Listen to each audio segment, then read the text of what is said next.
সবাই তাকে ডাকতো এল লোকো বা পাগল বলে। গোটা ফুটবলের ইতিহাসে এমন পাগলাটে গোলরক্ষক আর দ্বিতীয়টি আসেনি, যিনি গোল ঠেকিয়ে যেমন বিখ্যাত ছিলেন তেমনি আলোচিত ছিলেন নানা অঙ্গভঙ্গি দিয়ে। বলছি রেনে হিগুয়েতার কথা। কলম্বিয়ার এই গোলরক্ষক কোপা আমেরিকার ইতিহাসেও একজন কিংবদন্তি। এই যুগের এমি মার্টিনেজ থেকেও কয়েক গুণ পাগলাটে ও আলোচিত ছিলেন রেনে হিগুয়েতা।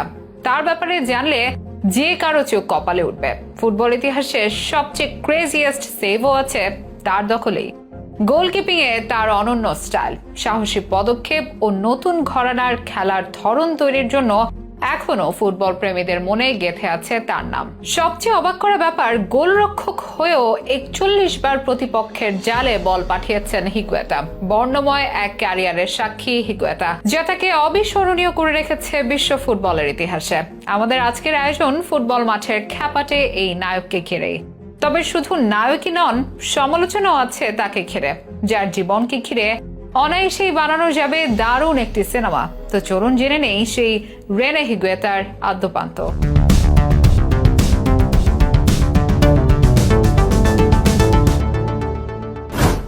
আমেরিকার মাঠে চলছে কোপা আমেরিকার এবারের আসর। নতুন প্রজন্মের সব ফুটবলাররা মাঠ মাতাচ্ছেন, উপহার দিচ্ছেন সুন্দর ও দর্শনীয় খেলা। এসবের মাঝে আলোচনায় উঠে এসেছে অতীতের কিছু ফুটবলার, যারা স্মরণীয় হয়ে আছেন কোপা আমেরিকার ইতিহাসে, যাদের নিয়ে হচ্ছে স্মৃতিচারণ। তেমনি এক ফুটবলারের নাম রেনে হিগুয়েতা। তিনি কলম্বিয়া দলের সাবেক গোলরক্ষক। যদিও গোলরক্ষক বলার আগে পাগলাটে শব্দটা যোগ করেন অনেকে, বলেন পাগলাটে গোলরক্ষক। গোলরক্ষক হিগুয়েতা এমন সব কর্মকাণ্ড করতেন, তার নামই হয়ে যায় পাগল। হিগুয়েতা অপেক্ষা তাকে এল লোকো বা পাগল নামেই বেশি চিনতেন সবাই। 1990 বিশ্বকাপে তার অসাধারণ পারফরম্যান্সের সুবাদে বিশ্বজুড়ে পরিচিতি পান। বিশ্বকাপে কলম্বিয়াকে শেষ 16তে তুলতে গুরুত্বপূর্ণ ভূমিকা রাখেন তিনি। লম্বা চুলের রেনে হিগুয়েতা যে সাহসিকতা দেখাতেন তা সব গোলকিপার দেখাতে পারত না। প্রায় উপরে উঠে আসতেন। তাছাড়া ঝুঁকি নিয়ে বল ক্লিয়ার করা, কর্নার বা ফ্রি কিকে প্রতিপক্ষের ফুটবলারের শরীর স্পর্শ করার আগেই উড়ে যেতেন রেনে। সুইপার কিপার এর আবির্ভাব হয়েছিল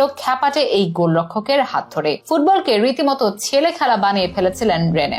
গোলকিপিং এ তার অনন্য স্টাইল, সাহসী পদক্ষেপ ও নতুন ঘরানার খেলার ধরন তৈরির জন্য ফুটবল ইতিহাসে অমর হয়ে থাকবেন রেনে হিগুয়েতা। তার খেলার ধরনের মতো ব্যক্তিত্ব ছিল দারুণ খোলামেলা ও ঠোঁট কাটা স্বভাবের। তিনি মনে করেন ফুটবলের ক্ষেত্রে যে ধরন তিনি তৈরি করেছেন তা এমনকি পেলে, ম্যারাডোনা বা মেসিও পারেনি। একটা সময় সেটি হিগুয়েতার ধরন নামে স্বীকৃতিও পেয়েছে। 1995 সালে তার ফুটবল ক্যারিয়ারে অবিশ্বাস্য এক ঘটনা ঘটেছিল। ইংল্যান্ডের ফুটবলার জেমি রেডন্যাপ একটি গোলমুখী শট হাঁকিয়েছিলেন। এই ম্যাচে তিনি নিজের শরীরটা সামনের দিকে ছুড়ে দিয়ে পেছন থেকে হাওয়ায় তুলে গোলটা বাঁচিয়েছিলেন। তার এই সেভকে ফুটবলের ইতিহাসে ক্রেজিয়েস্ট সেভ বলে গণ্য করা হয়। তবে শুধু গোল সেভ নয়, গোল করাতেও ছিলেন সমান পারদর্শী। গোলের খেলা ফুটবলে গোল স্কোরারে কথা উঠলেই মাথায় আসবে কোন স্ট্রাইকার, মাঝমাঠ কিংবা রক্ষণ দুর্গের ফুটবলারের নাম। কিন্তু গোলরক্ষক হয়েও যে গোল করা যায়, পাগলাটে পারফরম্যান্সে বিশ্ববাসীকে চেনানো যায়, তারই প্রতিচ্ছবি ছিলেন রেনে হিগুয়েতা।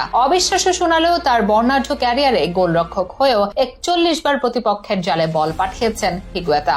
যদিও ব্যক্তি জীবনে তিনি বারবার জড়িয়ে পড়তেন অপরাধমূলক কার্যক্রমের সাথে, নিষিদ্ধও হন কয়েকবার। তার বর্ণময় ফুটবলীয় ক্যারিয়ার শেষ হয় 2008 সালে। তবে 2010 সালে এক চ্যারিটি ম্যাচ দিয়ে 24 বছরের দীর্ঘ এক ক্যারিয়ারের ইতি টানেন হিগুয়েতা। তিনি ঝুঁকিতে কখনো নায়ক হয়েছেন, আবার কখনো হারিয়েছেন সর্বস্ব। আলোচনা, সমালোচনা সবকিছু ছাপিয়ে রেনে হিগুয়েতা স্মরণীয় হয়ে থাকবেন তার বর্ণময় ক্যারিয়ারের জন্য।